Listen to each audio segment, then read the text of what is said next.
Jungle.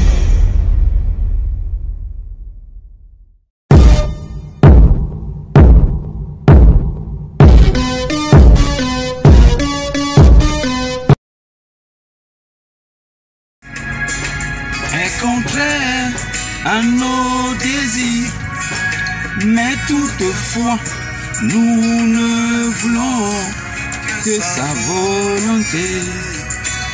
volonté, la volonté de Dieu qui s'accomplit toujours sur la terre. Quels qu'en soient les caprices d'un homme, quel qu'en soit ce que vous pensez, quelle qu'en soit la force ou la puissance ou le pouvoir que vous pensez détenir, c'est la volonté de Jésus-Christ qui s'accomplit toujours sur la terre. Un homme ne peut décider du destin. Un homme ne peut prier pour vous pour changer votre destin. Un homme ne peut pas vous prendre de l'argent et vous faire croire qu'il va faire une prière, il va faire un travail spirituel pour vous sortir de la pauvreté, pour vous amener à la richesse. Non, un homme qui vient de la part de Dieu ne peut pas dire qu'il va prier, qu'il va faire un travail, un fort travail pour que vous puissiez réussir. C'est pas possible. C'est la volonté de Dieu qui s'accomplit toujours dans la vie de l'homme. Si vous savez ces choses, alors vous êtes chrétien. Si vous le savez, vous êtes des chrétiens. Shalom, soyez tous salués dans le puissant nom de notre Seigneur Jésus. Comme je le dis toujours, c'est le nom qui a été donné au-dessus de tout nom. Et aucun homme sur la terre ne peut être sauvé s'il ne croit en Jésus. Voilà pourquoi je voudrais aborder un thème aujourd'hui avec vous qui concerne toujours Jésus et qui a annoncé Muhammad. Alors si nous considérons que Jésus a annoncé Muhammad, nous devons aller sur la base des choses à savoir. Il y a des choses que nous devons savoir pour pouvoir nous appuyer dessus, pour croire que réellement nous sommes sur la vérité et nous sommes dans la droiture de Dieu. Alors Dieu a établi certaines choses et nous savons, nous entendons partout Deutéronome 18:18. Deutéronome 18:18. Qu'est-ce que Deutéronome 18:18? Alors cela fait polémique, cela fait débat et il y a une diversion d'idées. Il y a diverses idées contradictoires sur le sujet. Alors aujourd'hui, moi j'aimerais apporter un éclairage selon ce que l'Esprit me met à cœur. Pour vous apporter rien que ce qui est écrit et pas ce qui est des raisonnements des hommes. Alors, les hommes raisonnent, les hommes pensent qu'ils sont intelligents, les hommes pensent qu'ils peuvent lire et traduire de leur façon. Mais moi je vous dis non, le livre qu'on appelle la Bible, qui sont les 66 livres réunis, traduisent réellement, clairement et lisiblement la parole de Dieu comme on doit le comprendre et l'entendre. Alors, dans ma précédente vidéo, je vous ai parlé tranquillement d'où sortait Muhammad et que Muhammad était arabe et que tous les prophètes qui sont venus avant Muhammad étaient des juifs. Il n'y a que eu des juifs. Et le seul qui est venu après, qui était arabe, était Muhammad. Alors, qui est venu après Muhammad pour venir appuyer ses dires, pour venir confirmer ses dires? Aucun prophète. Alors, Jésus, il est venu, il a accompli ce qui avait été dit. Alors, il y a eu une succession de prophètes qui ont dit les mêmes choses jusqu'à Jésus qui est venu parfaire la loi d'une certaine façon, mais il est venu plutôt accomplir ce qui avait été dit de lui dans les Écritures. Alors, qu'est-ce qui avait été dit de lui? Il avait été dit que Dieu viendrait lui-même, Dieu viendra lui-même et sauvera son peuple. Et pas, il ne sauvera pas les Arabes. Dieu viendra lui-même et sauvera son peuple juif, des Hébreux. Alors, Dieu est venu sous la forme d'un homme et il a accompli le miracle ultime qui est la mort à la croix. Il est devenu une malédiction afin que nous soyons une bénédiction aujourd'hui. C'est à cause de la mort de Jésus que nous sommes bénédiction et nous nous rendons grâce chaque jour et parce que toute la gloire est pour lui, l'honneur aussi. Et nous lui disons merci parce que notre merci ne suffit même pas pour dire vraiment pour la reconnaissance de ce qu'il a fait pour nous. Alors il savait très bien que la loi ne pouvait nous sauver. Alors il est venu donner son sang, sa chair, pour que quiconque ne mange de sa chair, ne boit de son sang, ne puisse hériter le royaume. Alors aujourd'hui, sachez une chose, celui qui ne croit pas que Dieu est venu, Dieu s'est chosifié là, cette chose qu'on appelle Dieu, il est venu et il est mort. C'est pour ça que Jésus dit quoi? Alors Jésus, qu'est-ce qu'il dit? Il dit, celui qui ne croit pas ce que je suis. Il n'a pas dit que celui qui ne croit pas en moi. Il a dit celui qui ne croit pas ce que je suis. Qu'est-ce qu'il est en dehors du fait qu'il soit Jésus, fils de Dieu? Qu'est-ce qu'il est réellement? C'est la question que nous devons nous poser. Ceux qui sont intelligents, ceux qui disent qu'ils ont le alpha que Dieu s'adresse toujours aux doués d'intelligence. Alors, ceux qui sont doués d'intelligence là. Alors, qu'est-ce que signifie? Dieu est venu lui-même. Il a pris un corps, il est mort et il est ressuscité. Alors, ceux qui disent que Dieu est mort, Dieu est mort, non. Dieu est mort et il est aussi ressuscité. N'oubliez pas de préciser qu'il est mort, il est aussi ressuscité. Alors, il y a une seule personne qui est morte et ressuscitée, c'est Jésus. Alors, il a vaincu la mort. Comment? Comment c'est possible? Comment un homme peut vaincre la mort? Alors, aujourd'hui, nous parlerons du consolateur. Pourquoi je parlerai du consolateur? Pour vous expliquer quelque chose. Alors, selon Deutéronome 18, il est dit que Jésus, en partant, il devait envoyer un autre consolateur. Et que celui-là, ce dernier, serait Muhammad. Alors, nous allons prendre simplement les Écritures. On ne va pas badiner, on ne va pas raisonner, on ne va pas prendre dans notre intelligence. Alors, prenons seulement dans les Écritures pour pouvoir montrer réellement que Muhammad a été envoyé par Jésus. Et si c'est vraiment le cas, alors nous nous taisons et nous disons Amen. Et nous allons carrément changer de religion. Nous allons abandonner Christ et nous allons suivre Muhammad, cet homme. Nous allons le suivre. Bon, Deutéronome 18. Qu'est-ce que Dieu dit? Je les susciterai du milieu d'eux. Je les susciterai du milieu d'eux. Ça veut dire que du milieu d'entre ses frères. Je susciterai du milieu d'entre ses frères un prophète comme toi. Je susciterai du milieu d'entre tes frères. Ça veut dire que Dieu s'adresse à Moïse en lui disant que c'est entre tes frères-là que je vais choisir quelqu'un qui viendra et qui aura les mêmes attributs que toi. Je susciterai du milieu de ses frères un prophète comme toi, Moïse. Je mettrai mes paroles dans sa bouche et il leur dira ce que je lui dirai. Alors, qu'est-ce qu'on comprend dans ce verset? Deutéronome 18, Dieu dit qu'il va susciter un prophète comme Moïse. Et au milieu d'Israël, d'entre les Hébreux, et il mettra sa parole dans la bouche de ce dernier, et ce dernier dira les paroles de Dieu. C'est ce que cela signifie. Deutéronome 18 dit que la parole de Dieu est connue dès le commencement, depuis Noé jusqu'à la venue de Jésus. Alors, si Dieu a dit que je susciterai du milieu de toi un prophète, je susciterai du milieu d'eux, je susciterai du milieu d'eux, ça veut dire que je susciterai du milieu d'entre ses frères. Je susciterai du milieu de toi, entre tes frères là, au milieu de tes frères, au milieu des frères de Moïse. Qui sont les frères de Moïse? Les Arabes ou les Juifs? Les frères de Moïse sont-ils juifs ou sont-ils arabes? Bon, nous savons que les frères de Moïse sont juifs, des Hébreux. Donc Dieu dit qu'il va susciter au milieu d'eux un prophète comme lui, Moïse. Et il mettra sa parole dans la bouche de cette personne. Ce dernier dira les choses de Dieu. Alors, frères juifs ou des frères arabes? Frères juifs. Voilà, la réponse est frères juifs. Maintenant, prenons Jean 16, le verset 7. Prenons Jean 16, verset 7. Cependant, je vous dis la vérité. Il vous est avantageux que je m'en aille, car si je ne m'en vais pas, le consolateur ne viendra pas vers vous. Mais si je m'en vais, je vous l'enverrai. À partir de là, Jésus ne dit pas que cependant, je vous dis la vérité.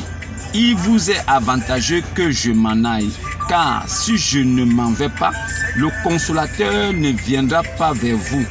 Mais si je m'en vais, je dirai à Dieu de l'envoyer. Ou bien, si je m'en vais, Dieu vous l'enverra. Non, il dit, si je m'en vais, je vous l'enverrai. Jésus dit qu'il va lui-même envoyer. C'est lui-même qui va envoyer le consolateur. Alors la question qui est posée là, c'est Jésus est qui pour envoyer les consolateurs? Jésus est qui pour envoyer les prophètes? Posez-vous la question. Il est important que vous vous posez cette question pour pouvoir voir plus clair sur le sujet. Alors, Jésus dit qu'il va envoyer le consolateur. Sur quelle base, sur quel principe il s'appuie? Sur quelle force? D'où lui vient cette idée de dire que lui peut envoyer les prophètes? Si Jésus envoie les prophètes, qui est-il? C'est pourquoi je vous dis, vous mourrez dans vos péchés si vous ne croyez pas ce que je suis.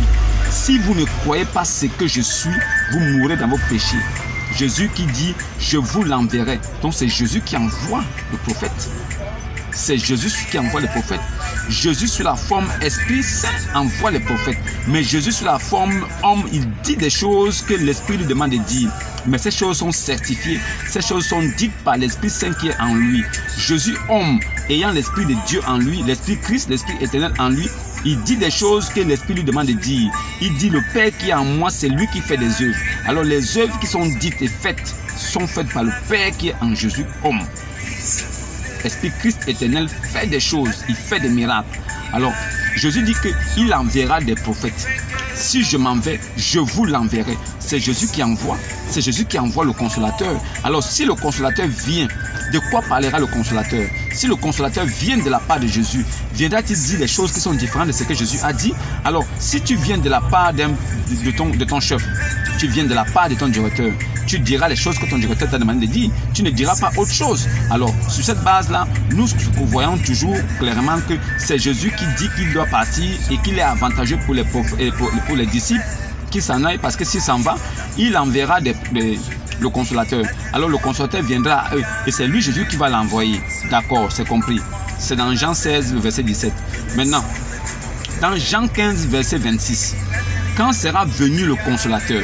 Ça veut dire que Jésus maintenant précise ce qui se passera après que le consolateur soit venu. Alors, Jean 15, verset 26. Jean 15, verset 26. Qu'est-ce que Jésus dit? Il dit, quand sera venu le consolateur, que je vous enverrai de la part du Père. Quand sera venu le consolateur, que moi je vous enverrai de la part du Père. Alors, donc Jésus peut se substituer à son Père. Jésus peut dire que je vous envoie quelqu'un, mais de la part de mon Père. Comment Jésus peut envoyer quelqu'un de la part de son Père? Alors, son Père qui est Dieu Tout-Puissant, ne peut-il pas lui-même envoyer? Comment Jésus se permet d'envoyer des gens de la part de son Père? Qui est Jésus? Qui est-il? C'est pourquoi vous mourrez dans vos péchés si vous ne croyez pas ce qu'il est. C'est pourquoi vous mourrez dans vos péchés si vous ne croyez pas ce que Jésus est. Alors, Jésus dit quoi? Dans Jean 15, verset 26, il dit quoi? Quand sera venu le consolateur, que je vous enverrai de la part de mon Père. Jésus envoie le consolateur de la part de son Père. Qui il est pour prendre le dessus et envoyer de la part de son Père. Son Père devait envoyer de la part de Jésus. C'est le Père qui devait envoyer de la part de Jésus. Mais comment c'est Jésus qui envoie de la part de son Père? Comment Jésus peut envoyer de la part de son Père? Posez-vous la question et réfléchissez un peu là-dessus. Comment Jésus peut envoyer quelqu'un de la part de son Père? Jésus envoie le consolateur de la part de son Père. Pourquoi? Jean 15, verset 26. Quand sera venu le consolateur, que je vous enverrai de la part de mon Père, l'Esprit de vérité qui vient du Père. L'Esprit de vérité qui vient du Père. Jésus enverra le consolateur de la part de son Père, mais le consolateur là est l'Esprit de vérité qui vient de la part de son Père. Waouh, vraiment. C'est vraiment très très attrayant de lire la parole de Dieu et c'est bénéfique pour ceux qui ont l'esprit ouvert, car si vous n'avez pas l'esprit ouvert, vous ne pouvez pas comprendre. C'est pour ça que Jésus ouvrit l'esprit à ses disciples. Alors ils comprirent alors les Écritures. Alors qu'ils avaient vécu avec Jésus pendant longtemps, mais ils n'avaient jamais compris les Écritures, malgré les leçons que Jésus leur donnait. Mais c'est quand l'esprit leur fut ouvert qu'ils ont donc compris les Écritures. C'est pour ça que je vous exhorte, vous qui n'êtes pas encore chrétien, qui ne connaissez pas encore le Saint-Esprit, qui n'avez pas encore compris la vérité, qui n'avez pas encore reçu l'esprit de vérité. Si l'esprit n'est pas ouvert, vous n'allez pas comprendre. Vous allez lire à la lettre, vous ne comprendrez rien. Alors, Jean 15, verset 26, quand sera venu le consolateur, que je vous enverrai de la part du Père, l'esprit de vérité qui vient du Père. Donc, ça veut dire que l'esprit de vérité là, ça sort de Dieu là-bas. Il viendra témoigner, ça veut dire qu'il rendra témoignage de moi. Waouh! Donc, quand sera venu le consolateur que Jésus va envoyer de la part de son Père, l'esprit de vérité qui vient du Père, l'esprit de vérité là vient de Dieu, mais il va venir rendre témoignage de Jésus. L'esprit de vérité là, l'esprit de vérité là qui vient de la part du Père là, il va venir plutôt rendre témoignage de Jésus. Comment l'esprit de vérité, le consolateur qui vient du Père et que Jésus a envoyé de la part de son Père là, comment il peut venir rendre témoignage de Jésus au lieu de venir rendre témoignage de son Père? Le consolateur viendra rendre témoignage de Jésus et non du Père. Alors il y a un problème. Le consolateur, l'esprit de vérité, doit venir rendre témoignage de la part du Père. Il doit rendre témoignage de la part du Père. Mais comment il vient rendre témoignage de la part de Jésus? Il y a un problème. Il faut comprendre. Alors, prenons plutôt Jean 14, verset 26. Jean 14, verset 26.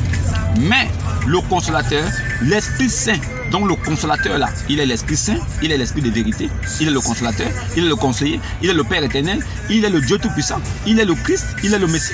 L'Esprit éternel, c'est l'Esprit Saint, c'est le consolateur, c'est le Père Tout-Puissant. Jean 14, verset 26. Mais le consolateur, virgule, l'Esprit Saint, virgule, que le Père enverra en mon nom. Waouh! Donc le consolateur, qui est l'Esprit Saint, que le Père enverra. Donc le consolateur là, c'est lui l'Esprit Saint. Que le Père, qui est Dieu Tout-Puissant, va envoyer. Il va l'envoyer en quel nom? Il ne va pas l'envoyer au nom du Père. Il va l'envoyer plutôt au nom de son Fils. Donc le consolateur, l'Esprit Saint, va venir au nom de Jésus. Il ne viendra pas au nom de Dieu. Qui est Jésus pour que l'Esprit Saint, le consolateur, l'Esprit Saint, le consolateur, puisse venir en son nom? Pour que Dieu puisse l'envoyer au nom de Jésus. Pourquoi Dieu ne l'envoie pas en son propre nom de Dieu, mais il l'envoie au nom de Jésus? Pourquoi l'Esprit Saint vient au nom de Jésus? Et pourquoi c'est Dieu qui l'envoie au nom de Jésus? Alors qui est Dieu et qui est Jésus? C'est la question que vous devez vous poser. Alors, nous étions dans Jean 14, verset 26. Alors, le verset en entier dit ceci. Mais le consolateur, virgule, l'Esprit Saint, virgule, que le Père enverra en mon nom, virgule, vous enseignera toutes choses et vous rappellera tout ce que je vous ai dit. Donc l'Esprit Saint, le consolateur qui viendra, qui sera envoyé de la part du Père et qui rendra témoignage de Jésus, viendra parler des choses que Jésus a dites et dira les choses que Jésus a dit et va rappeler aux hommes les choses que Jésus avait dit pour qu'ils n'oublient pas. L'Esprit de vérité viendra demeurer en eux pour qu'ils continuent à redire et redire continuellement les choses que Jésus a déjà dit, sans ajouter, sans inventer autre chose. Donc le consolateur qui vient là, l'Esprit Saint qui vient là, va rappeler aux disciples tout ce que Jésus a dit. Jean 14, verset 16. Et moi, virgule, je prierai le Père, virgule, et il vous donnera un autre consolateur, virgule, afin qu'il demeure éternellement avec vous. Waouh, waouh. Donc l'Esprit éternel, le consolateur, l'Esprit Saint demeure éternellement. Il n'a ni commencement de vie ni fin de jour. Il n'a ni généalogie. L'Esprit Saint est éternel. Il vit éternellement. Il ne meurt jamais. Il est esprit, il est invisible, mais il ne meurt pas. Alors, Jean 14, verset 16. Et moi, virgule, je prierai le Père, virgule, et il vous donnera un autre consolateur, virgule, afin qu'il demeure éternellement avec vous. Donc, l'Esprit Saint demeure éternellement. L'Esprit Saint ne meurt pas. L'Esprit Saint ne naît pas d'une femme et d'un homme. L'Esprit Saint n'est pas conçu dans le ventre d'une femme. Après, il naît et après ça, il va mourir. L'Esprit Saint viendra. Jésus dit, il enverra l'Esprit Saint, le consolateur. Il viendra sous forme d'esprit. Il ne mourra pas. Il ne connaîtra pas la mort. Il sera éternel. Il vivra dans les disciples. Et il vivra en toutes les personnes qui croiront en Jésus. L'Esprit Saint là, il viendra rendre témoignage de Jésus. Et il sera envoyé par le Père au nom de Jésus. Il faut lire et comprendre. Essayez de réfléchir les gars. S'il vous plaît, soyez sages. Réfléchissez. Croyez en Jésus. Croyez en ce qu'il est. Et prenez votre baptême. Vous qui dites que vous croyez en Jésus, prenez votre baptême au nom de Jésus. Celui qui dit qu'il croit en Jésus doit prendre son baptême au nom de Jésus. Sinon, il est foutu. Sinon, il est foutu. Alors, prenons maintenant Jean 16, verset 18. Et quand il sera venu, le consolateur, quand il sera venu, il convaincra le monde de ce qui concerne le péché. C'est-à-dire que quand l'Esprit Saint, le consolateur, viendra, il va convaincre le monde de ce qui est le péché, de ce qui concerne le péché, virgule, la justice, virgule, et le jugement. C'est-à-dire que l'Esprit Saint viendra montrer aux hommes ce que c'est que le péché, ce que c'est que la justice et le jugement aussi. Maintenant, dans Jean 16, verset 13, quand le consolateur sera venu, l'Esprit de vérité, virgule, il vous conduira dans toute la vérité, virgule, car il ne parlera pas de lui-même, l'Esprit Saint qui viendra là, le consolateur qui viendra là, il va conduire tous ceux qui ont cru et tous ceux qui croiront dans la vérité. Et il ne parlera pas de lui-même. Mais il dira tout ce qu'il aura entendu. Il dira tout ce qu'il aura entendu de qui? De Jésus. Et il vous annoncera les choses à venir. Donc, des hommes prophétiseront, des hommes prédiront l'avenir. Quand ils auront l'esprit en eux, ils vont prédire l'avenir, ils vont dire des choses qui vont s'accomplir parce qu'il est l'esprit de vérité qui ne ment pas et il n'est pas un homme. Il est éternel, il vit dans les hommes. C'est ça l'esprit éternel, c'est ça le consolateur. Maintenant, si vraiment Muhammad est le consolateur qui devait venir après Jésus, si Muhammad est le consolateur qui devait venir après Jésus, qu'est-ce qu'il doit dire pour que nous puissions croire qu'effectivement il est venu de la part de Jésus? Sachant très bien que le consolateur devait venir parler de la part de Jésus, le consolateur devait dire des choses de Jésus, car il ne parlera pas de lui-même, mais il dira des choses qui sont écrites, il dira des choses que le Père lui a dit, il dira des choses, il va rappeler aux disciples tout ce qu'il leur a recommandé, tout ce qu'il leur a dit. L'Esprit Saint ne viendra pas de lui-même, il sera envoyé par le Père, mais au nom de Jésus. Alors il sera envoyé par Jésus lui-même, Jésus l'enverra. Ça veut dire que Jésus va l'envoyer de la part du Père, mais il ne rendra pas témoignage de lui-même. Le consolateur ne rendra pas témoignage de lui-même, mais il rendra plutôt témoignage de Jésus. Alors le consolateur vient de la part de Jésus pour dire les choses de Jésus, pour faire les choses de Jésus et pour garder les hommes dans la droiture de l'Éternel au nom de Jésus. C'est ce que nous devons retenir. Ok, les Écritures sont claires, n'inventons rien.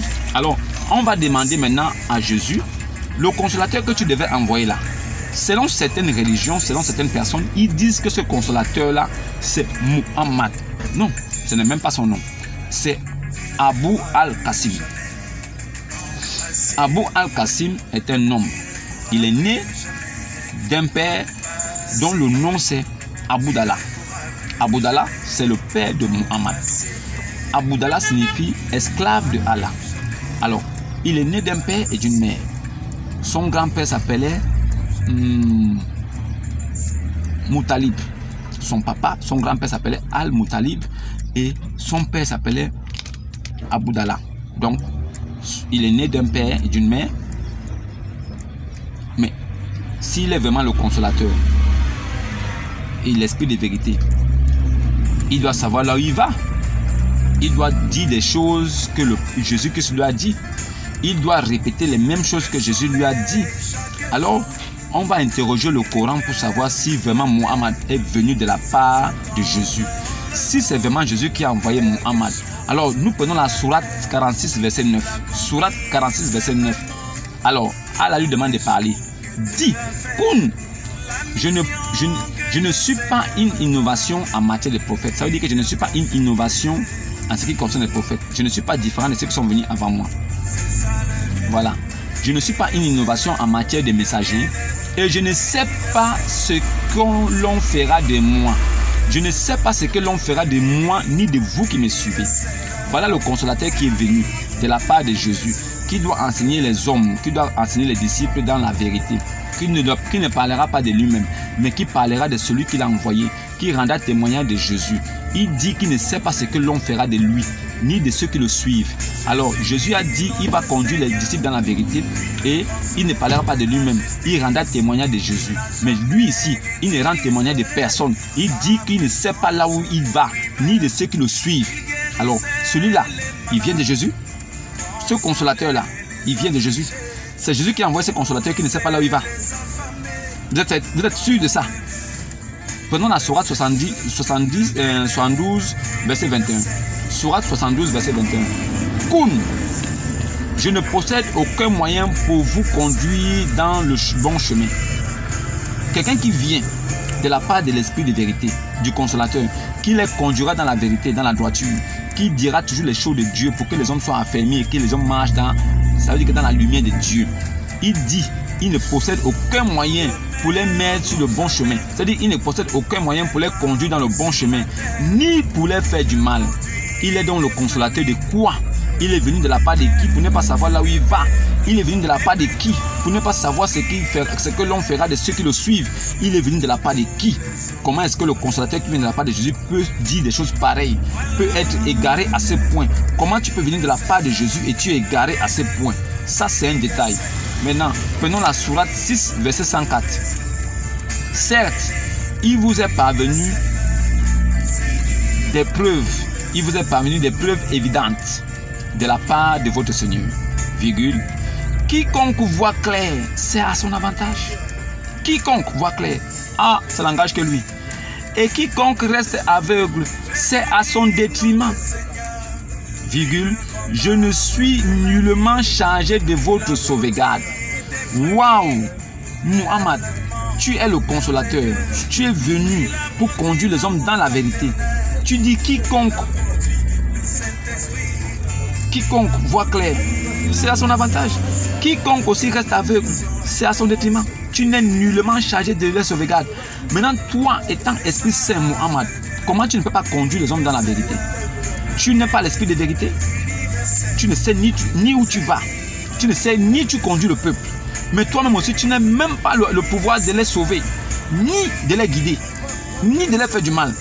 Tu es donc venu de la part de qui? Muhammad, tu n'es pas le consolateur. Tu ne peux pas être le consolateur. Sur ces 3 sourates, nous voyons clairement qu'il ne peut pas être le consolateur. Prenons encore une autre sourate. La sourate 5, verset 101. Oh, les croyants, ne posez pas de questions sur des choses, virgule, qui... Non. Oh, les croyants, ne posez pas de questions sur des choses qui, virgule, si elles vous étaient dévoilées, vous mécontenterez. Oh, les croyants, ne posez pas de questions sur des choses que si elles vous étaient dévoilées, vous mécontenterez. Ça veut dire que ne posez pas de questions sur des choses que si on vous explique réellement la vérité, vous ne serez pas content. Donc, restez captif. Ne dites plus rien. Restez captif dans ça. Et subissez sans parler. Comment une religion peut dire aux hommes de subir sans parler? Et ne posez pas de questions. Pourquoi?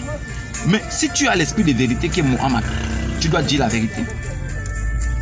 Selon Jésus, aucun fils de Noé n'est mort dans le déluge. Tous les fils de Noé ont été sauvés. Selon Muhammad, un fils de Noé est mort. Jésus a dit au paradis, nous serons asexués comme des anges. Aucun homme ne dépendant de femme, aucune femme ne dépendant d'homme. Muhammad vient et dit non. Les musulmans auront des longs pénis au paradis. Et chacun 72 vierges, des yuris, qu'ils pourront taper à chaque fois. Et à chaque fois qu'ils tapent, elles redeviennent vierges. Donc, entre Jésus et Mohammed, qui dit la vérité? Jésus a dit, Dieu c'est son Père. Il appelle Dieu mon Père. Mohammed vient et dit non. Allah a dit, il n'a pas de fils, il n'a pas été engendré, lui-même n'a pas engendré. Et que les hommes sont ses esclaves. Entre Jésus et Mohammed, qui est le consolateur? Qui a envoyé Mohammed? Si c'est Jésus qui est venu avant et qu'il dit qu'il a envoyé le consolateur, et que les musulmans reconnaissent que oui, c'est Jésus qui a envoyé le consolateur, et que le consolateur était l'Esprit Saint, l'Esprit de vérité, et qu'il devait conduire les hommes dans la droiture, et qu'il devait répéter, il devait rappeler aux hommes ce qu'il a dit, et il ne parlera pas de lui-même, mais il vous parlera des choses que je lui dirai.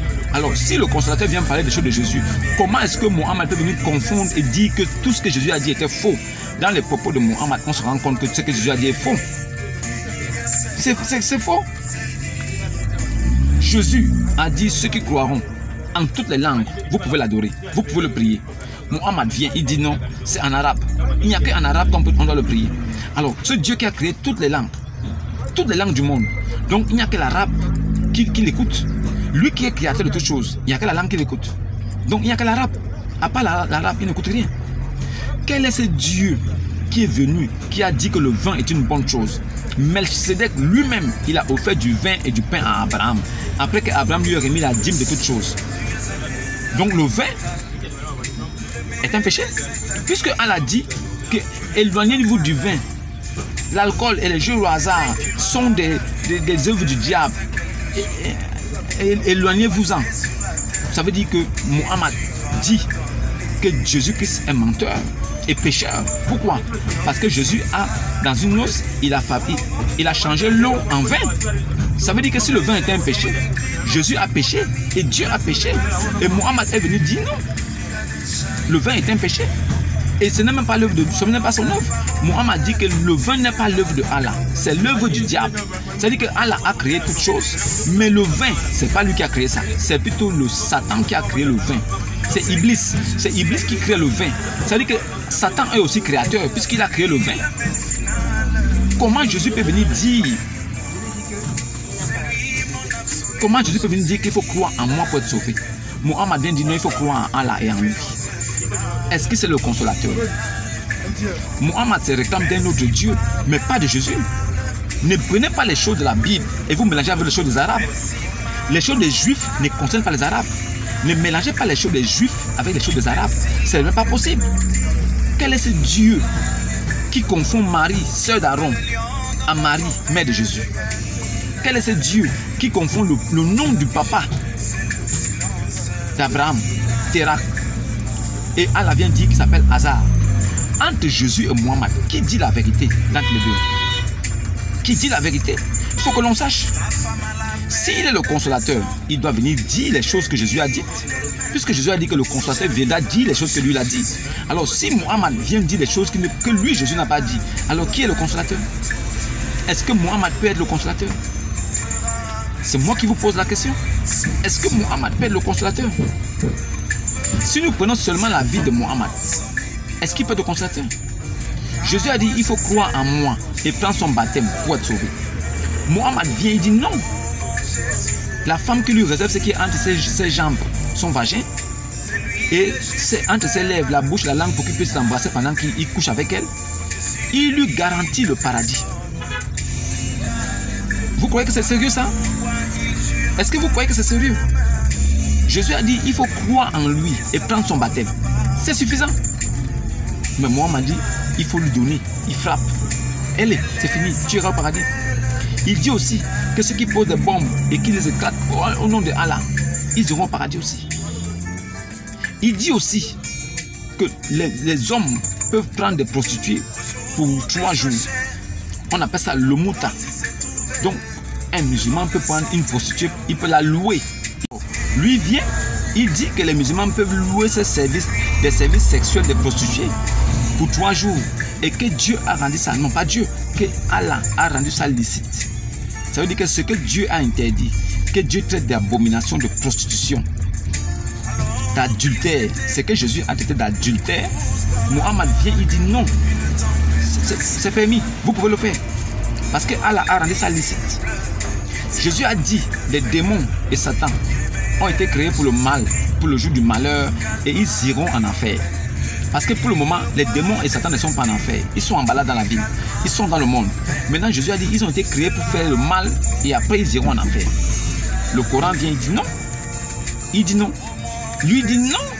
Que des démons ont écouté la lecture du Coran, et ils ont dit, quelle lecture merveilleuse. Et après ça, paf, ils sont devenus musulmans. Alors, maintenant, ils sont devenus musulmans, et où ils iront?